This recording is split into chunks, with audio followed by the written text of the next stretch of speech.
Hello YouTube. I recall an expedition from the United States to Belize looking for the Sisimite and Wendy, two cryptid Bigfoot-like primates who were said to roam the country's dense forests. The Sisimite is a cryptid primate reported from the forests across Central America and Mexico, and usually described like an ape-like creature which kills men and kidnaps women. Now, the area of the Mexican states of Campeche, Chiapas and Quintana Roo of southern Mexico, they've had stories of hairy humanoids for thousands of years. They were called the Sisimite, and they have been found depicted in artifacts, in figurines dating back like 2,000 years before our age. Reportedly sometimes referred to as Olmec ape, the Sisimite, the ancient Maya and Aztec people, they knew them well, and actually not so ancient too, but I'll talk about it. They believe it to be a spiritual creature. The hypothesis is that the name Sisimite came from the Aztec word Tzitzilmitl, which roughly translates to supernatural creature or demon. This cryptid Sisimite has been encountered in the jungles of the region leading deep into the Central America and Belize. The description is as follows: a hulking bipedal ape-like brute covered in hair and with a human-like face, flat nose, a lack of visible ears, and just like only 4 fingers with no thumb. Some legends have it that the creatures have feet that actually face backward, making them so much harder to track. Also, there were reports that in the 18th century, Spanish explorers who searched for gold in the area, that they had observed the strange creatures as well. They were often described as very aggressive, and one expedition actually claimed that it shot and killed one of the beasts because it attacked them. Now, if you are interested more, then I suggest you read the wonderful book of Ivan Sanderson titled Abominable Snowmen, Legends Come to Life. It was published in 1961. Look, when I was in Quintana Roo or Yucatan in the early 1990s, I had stories about this cryptid back in 1991 from the local population. Actually, somebody who had encountered one of these creatures back in the 1950s I talked to, so many years ago. Well, there's a little bit more that I want to add. This Sisimite is described as being larger than a man and rather like a gorilla in build, with either darkish or long stiff black hair that reaches to the ground and a human head with big eyes, but again, only 4 fingers and no thumb. Like many other mythical, mysterious creatures of South and Central America, the Sisimite's toes, especially its big ones, are said to be turned backward. The Sisimite is nocturnal and walks on 2 legs, but actually runs on all 4. It is notable for the length of its strides. It actually consumes crabs and snails and lives in caves, and sometimes attacks travelers on roads, and again kidnaps women and children. It howls and screams, and it quite often people hear it. The name for this calls in one of the local languages, Chorti, is Mariconet, which I guess translates like "we will get you." So what does this creature look like, and what are its origin? Well, I described you already as much as possible, but I do want to add that Sisimites walk upright like humans. It is reported that, again, they let out high-pitched screams, but have no language. They're generally regarded as being hostile to humans, and again, there are accusations of kidnapping human beings.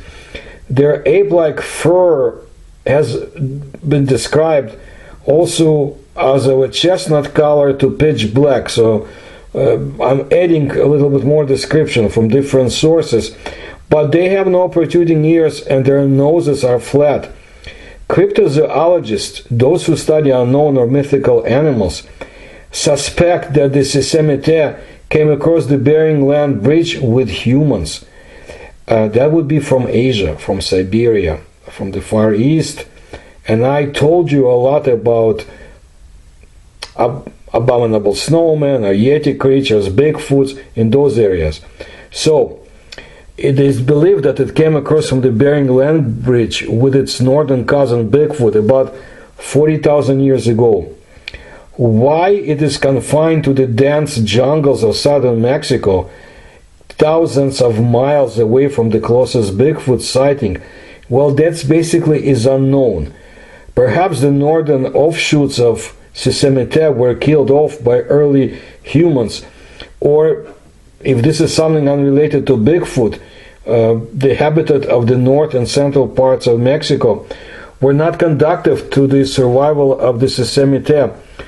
Well, maybe they don't want to live in the deserts. For example, in the parts of Mexico I've seen, and the climate was different. Well, some believe that the creature is a surviving remnant of the Gigantopithecus, a large prehistoric ape native to Asia that stood almost 9 feet tall and supposedly died out over 100,000 years ago. Well, in Belize, there is a relative of Sisimite, and they call it duende by Spanish speakers and duende by the English-speaking inhabitants of Belize. It's next door to Quintana Roo, so I think in Belize you can see either of the creatures, but duende, of course, is more observed than Sisimite. And some Latin American cultures, duendes are believed to be helpers of people who got lost in the forest so they could find their way home. In the folklore of the Central American country of Belize, especially amongst the country's African and island Carib-descended Creole and Garifuna populations, duendes are thought of as forest spirits called Tata Duende who lack thumbs. Okay? The Yucatec Maya of Belize and southeast Mexico have duendes such as Alux and Nucustat, which are considered to be guardian spirits of the forest. Look, I do not guarantee that you will meet any such cryptids if you travel to Cancun, and there is less and less jungle to speak about, but you might encounter very unsavory humans. Yeah, human predators in the jungles. In my travels there, I heard enough complaints about them. The situation most likely has not much improved since then. Among the most serious perils of Mexican proximity to the United States is the continuing outflow of Mexicans' extraordinary rich cultural ancestry. And I gotta tell you that this is going on in the former Soviet Union too, and in the days when after the Soviet Union crashed, and some years later the looters, outlaw archaeologists, call them whatever you want, they killed someone I know about, and head of the archaeological expedition in one of the most interesting islands in Ukraine, which I have to tell you about that island. That's a big subject to speak about, very unusual place. And I can't forget that they killed him because he stood guard, so to say, over the ancient Greek and other treasures. And of course they wanted to steal it and sell it, and they succeeded. Well, back to Mexico then. It's no exaggeration to view Mexico as a vast treasure trove of the pre-Columbian and later art and archaeological material plundered by an unlikely network of sandal chicle gatherers, huaqueros, estaleros, and foreign collectors, galleries, and museums. This threat to the Mexican ancestry is nothing new. One need only view the feathered headdress of the Emperor Moctezuma in Vienna and countless other examples from foreign showcases of the so-called finders keepers principle in order to appreciate the long tradition of what should I call it, assault against Mexican cultural property. But the problem became a crisis in the mid-1960s. It was spiraling inflation in the international art market, shifted aggressive acquisition from the very limited and essentially frozen supply of European objets d'art to less familiar material, including Olmec heads, Toltec figurines, Mayan stela, and other precious fixtures of Mexican cultural identity. Of particular significance are the artifacts of the Maya Golden Age of the 300 to 900 AD, primarily from ceremonial centers consisting of pyramids, palaces, archways, and tall limestone shafts known as stela, which are covered with carved hieroglyphs, sculptured priests and rulers, animal gargoyles, and other pictorial representations that not only please the eye but also aid archaeological detectives to decipher the rich but still cryptic Maya language. It is not just that these items are illegally removed into the clutches of collectors by large-scale, well-financed operators. That's bad enough. It is also that when they are removed, the historical context is forever gone. They're often butchered for easier transportation and larger volume of sales, and their pictographic message is thereby garbled, if not lost altogether. Again, the same thing in the territories of the post-Soviet Union lands after the crash of communism and the lawlessness that came, and as much had been looted. Anyway, the Maya organized their ceremonial centers according to strict astronomical, mathematical, and religious principles. When therefore stela placed in symbolically strategic locations are removed, the whole pattern of organization is thereby disrupted. As one writer put it, the objects become forever more beautiful but dumb. Smuggling of Mexican artifacts frequently involves the use of helicopters and other light aircraft, road construction, truck transport, jerry-built docks, shrimp boats, and for smaller objects, transboundary automobile transportation. Sometimes contraband property is transported out of Mexico via neighboring Guatemala or Belize. Mexican law going back to 1934 had established national ownership of all immovable archaeological material in the public domain and precluded the export of all works of arts or antiquities without an export license. And 1972 law extended national ownership of the cultural ancestry to private collections and forbid absolutely the export of pre-Columbian items. Well, scores of sites in southern Mexican states of Quintana Roo, Campeche, Tabasco, and Chiapas, and in the vast wild Petén jungle of Guatemala have been sacked to supply the growing boom in primitive art in past years, past decades actually, but I'm sure it still goes on. Perhaps the most skilled and brazen act of Maya looting was carried out in 1968, deep in southern Campeche, at a remote jungle site unknown even to archaeologists. According to reliable informants, a huge stucco mask panel in that area was removed under the personal supervision of an American art dealer who was part of a well-funded group. The ornately designed panel, which was found on the side of a crumbling building and measured about 30 feet long and 8 feet high, was skillfully sewed into dozens of chunks. Special care was taken not to cut through the best parts. To prevent the delicate stucco from crumbling, a polyester cast was affixed to the front to hold it firm as pieces were pried out.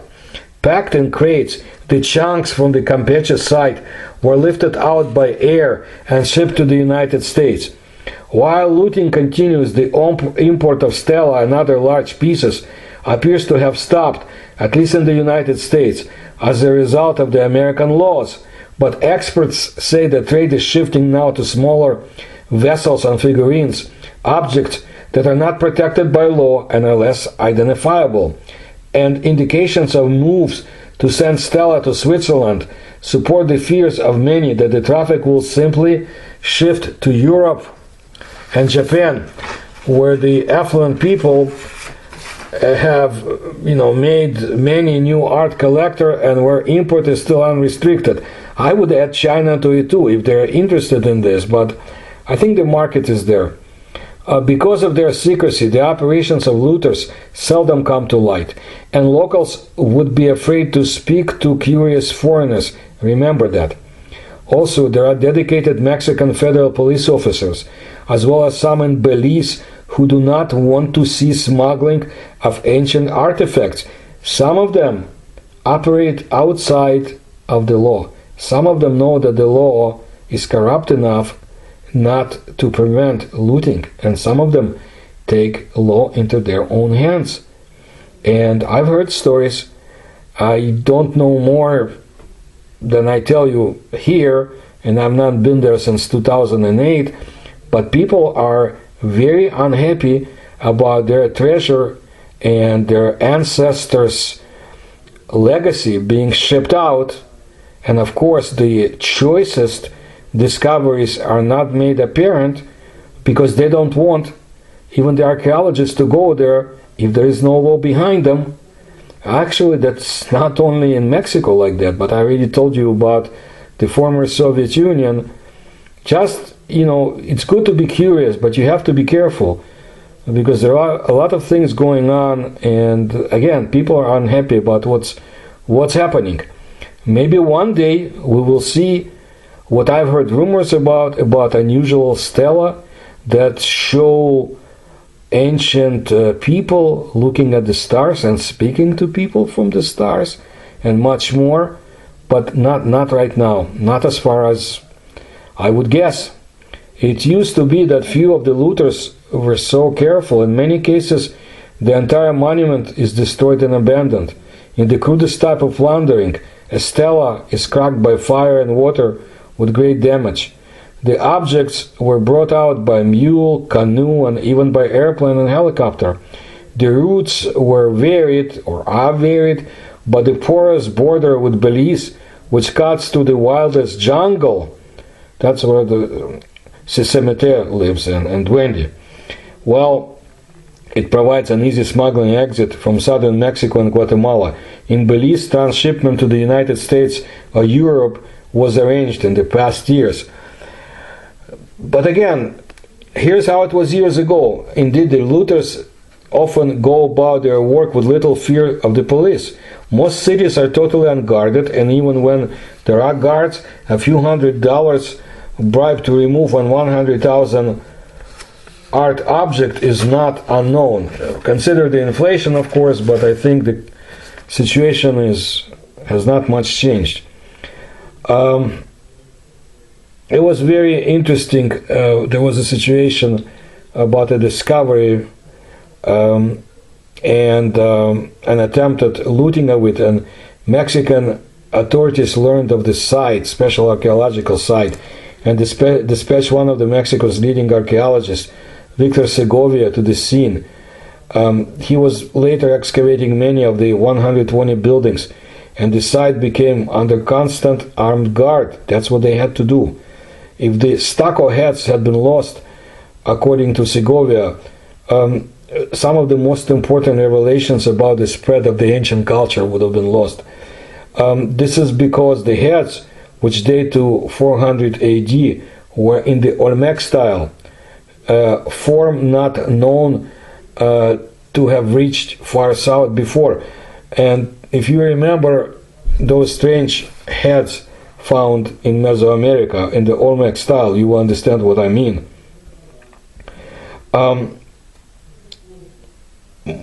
Segovia believed that 4 more similar heads lied beneath the rubble, but he planned not to uncover them until there is certain certainty that they will be protected.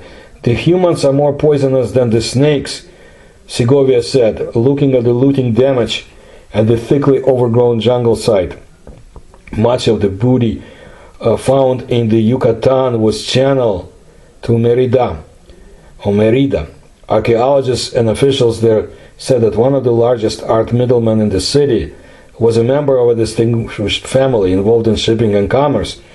One common shipment method was to fly a small plane up the Gulf Coast of Mexico and into Texas, where there are many small airfields with no customs officials, and then the airplane flies to a larger airport, where the entire trip is listed as a domestic flight. I understand in the past years the Texas operation was shut down. Good. Now, there is a lot to see in Yucatan for people who want to explore it off the beaten path, so to say.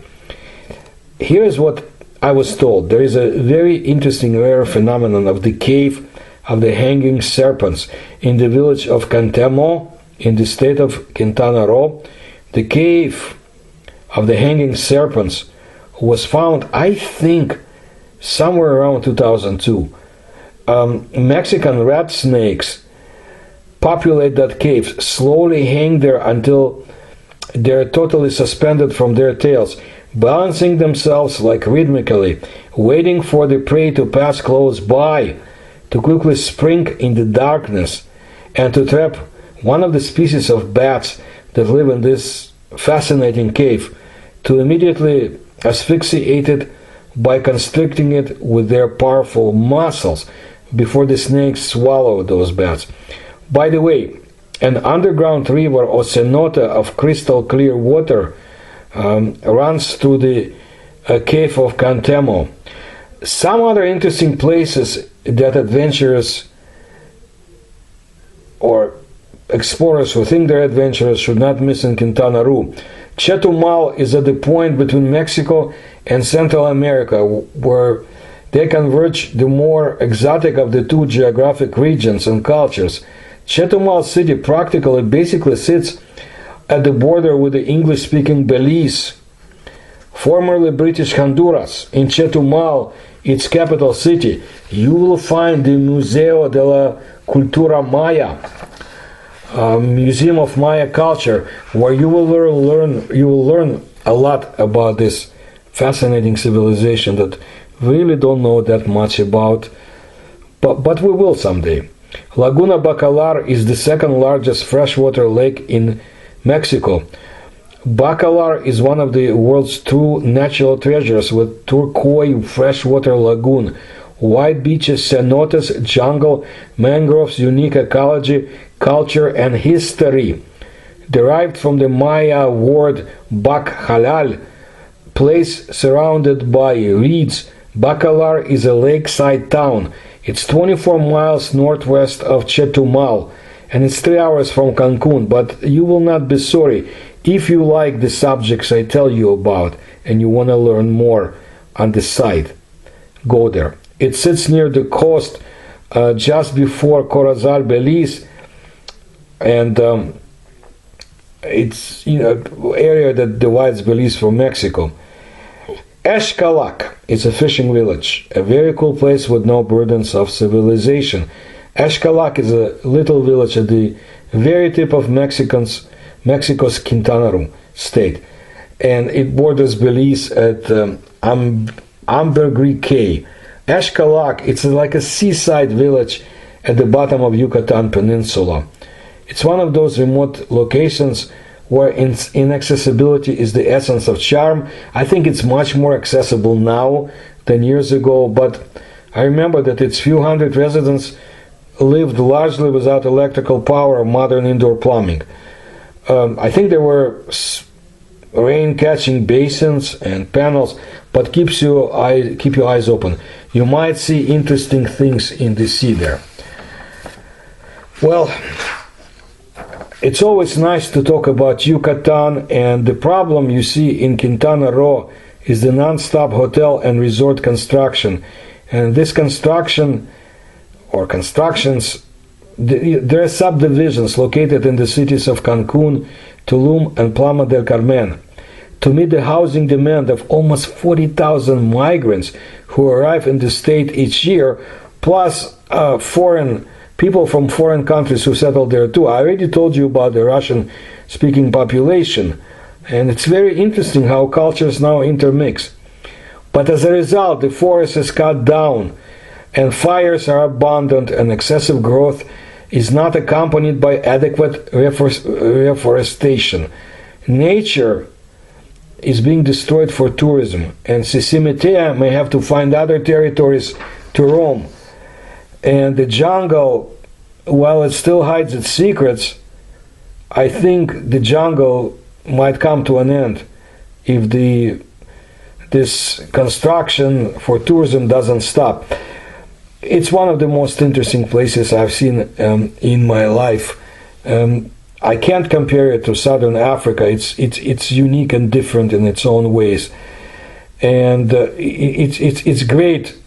It's great to be able to find chances to travel and do field research in such places. And even if you go to Cancun, as a tourist, it's fun. But if you want to explore more, you will. And I know people do. You will be able to see a lot of interesting things out there.